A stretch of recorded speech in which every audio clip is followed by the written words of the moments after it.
میرے عزیز، کچھ لوگ ایسے ہیں جن سے عذاب قبر ہوگا ہی نہیں۔ میرے رسول کریم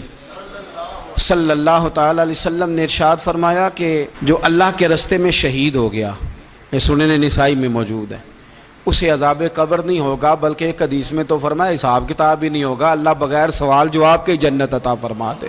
کچھ لوگوں کو لوگوں کی بخشش پہ بھی مسئلہ ہی بنتا ہے کہ کوئی بخشا نہ جائے۔ اور ایک صاحب کہہ رہے تھے جی یہ کیا معاملہ ہے کہ جمعے کو بندہ مر گیا یا فلانا ہو گیا تو اس سے حساب کتاب نہیں ہوگا، اتنے بڑے جرم لوگوں نے اتنے پاپ، اور جمعے کو مر گیا تو بخشا جائے گا۔ تو میں نے کہا جرموں کا بھی اسے حساب اللہ لے لے گا، لیکن میاں حساب کتاب کی ڈیوٹی نہ اللہ کی ہے تو بہتر یہ ہے کہ اسی کے ہاتھ میں رہے، تو نہ اپنے ہاتھ میں لینے کی کوشش کر۔ سنن ترمذی کی حدیث۔ ہمیں پتہ نہیں کیا مصیبت ہے، ہمیں پتہ نہیں کیا مسئلہ ہے۔ ایک جنازے سے میں نکلا، آپ یقین کریں کبھی کبھی کلیجہ پھٹ جاتا ہے۔ میں ایک جنازے سے نکلا تو میرے ساتھ ایک بندہ جنازہ پڑھ کے نکلا تو کہنے لگا جی پیر صاحب دیکھیں آج کتنی دنیا آئی ہے، حالانکہ یہ بندہ اس طرح کا تھا، اس طرح کا تھا، اس طرح کا تھا۔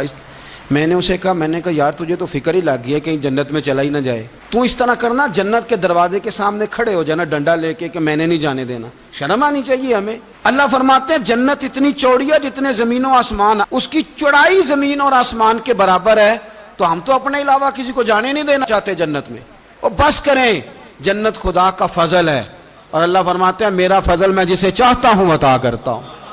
یہ سنن ترمذی کی حدیث،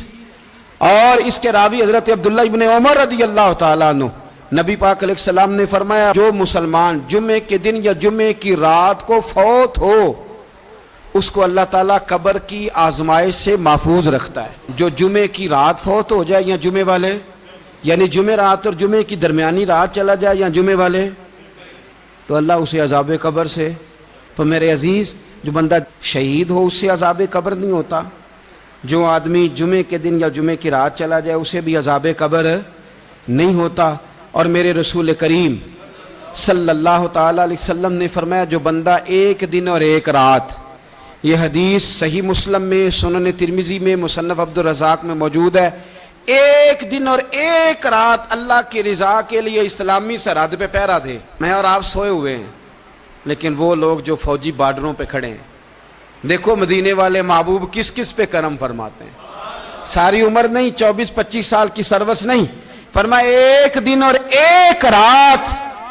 اللہ کی رضا کے لیے جو اسلامی سرحد پر پہرا دے، مسلمانوں کو کافروں سے بچائے، رب اسے عذاب قبر نہیں دے گا، اسے اللہ تعالیٰ اپنے فضل سے معاف فرما دے گا۔ ایک رات اور ایک، تو آپ کیا سمجھتے ہیں کہ ان فوجیوں کی کوئی چھوٹی شان ہے،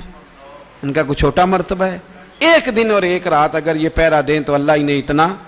انعام عطا کرتا ہے۔ اسی طرح سن لو، یہ ذرا غور سے سننا، ابن ماجہ کی حدیث، اور اس کے علاوہ مسند ابو یعلا میں موجود حدیث کے راوی حضرت ابو ہریرہ رضی اللہ تعالی عنہ، حضور صلی اللہ تعالی علیہ وسلم نے فرمایا جو شخص بیماری سے فوت ہوا، قربان جاؤں میرے محبوب نے بیماری کا نام ہی نہیں لیا، فرمایا کوئی بھی بیماری ہو، فرمایا جو آدمی بیماری سے فوت ہوا اللہ اسے شہادت کی موت عطا فرمائے گا، اور وہ عذاب قبر سے اور قبر کے امتحان سے بھی محفوظ رہے گا، اور حضور فرماتے ہیں اس کو صبح اور شام جنت کے باغوں میں سے رزق دیا جائے گا۔ جو کسی بھی بیماری سے مرا، یہ لوگ بیماری سے مر رہے ہیں تو لوگوں نے اچھوت سمجھ رہے ہیں، اچھوت، یہ اچھوت نہیں ہے، اس لیے کہ لوارث نہیں، یہ خدا رسول کے ماننے والے ہیں، تم انہیں اچھوت کہہ رہے ہو اور مدینے والے رسول انہیں شہید فرما رہے ہیں۔ حضور نے فرمایا جو بیماری سے مرے شہید ہے، وہ قبر کے عذاب سے محفوظ رہے گا اور جنت کے باغوں میں سے اللہ رزق دے گا۔ لوگ کہتے ہیں دیکھو جی بڑا تنگ ہو کے دنیا سے گیا ہے، تو اس بندے کو بھی عذاب قبر نہیں ہوتا۔ اسی طرح جو بندہ سورہ ملک پڑھتا ہے، سنن ترمذی میں حضرت ابن عباس سے روایت ہے کہ حضور صلی اللہ علیہ وسلم کے ایک صحابی نے ایک جگہ خیمہ لگایا تو وہاں سورہ ملک پڑھنے کی آواز آتی تھی، کوئی بندہ پڑھنے والا نظر نہیں آتا تھا۔ جب حضور کی بارگاہ میں عرض کیا تو فرمایا وہاں قبر تھی اور قبر کے اندر بیٹھ کے میرا صحابی سورہ ملک کی تلاوت کر رہا تھا۔ اگر ہمیں خسرہ نمبر یاد ہو جاتا ہے نا اپنی جگہ کا، اور ہمیں پتہ ہوتا ہے کہ میرے والا حصہ کتنے کروڑ کا ہے، اگر ساری کہانیاں ہمیں یاد ہوتی ہیں تو سورہ ملک بھی ہمیں یاد ہو سکتی ہے۔ موبائل پہ اس کو ریکارڈ کر لیں، پھر اس کو سنیں، کبھی بھی سورہ ملک میں، اور ہمارے سلسلہ عالیہ میں تو سورہ ملک وظیفہ ہے، ہمارے الوظیفۃ الکریمہ میں اعلیٰ حضرت نے لکھا ہے کہ رات کو سورہ ملک اور سورہ یاسین کے بغیر سونا نہیں۔ سورہ ملک اتنی شاندار صورت ہے کہ نبی پاک صلی اللہ علیہ وسلم نے فرمایا یہ قیامت کے دن اللہ کی بارگاہ میں ناز سے جھگڑا کرے گی اور کہے گی اے اللہ یہاں تو میرے پڑھنے والے کو جنت عطا فرما یا مجھے قرآن پاک سے علیحدہ کر دے، تو رب کریم پھر اپنے فضل سے پڑھنے والے کو جنت عطا کرے گا۔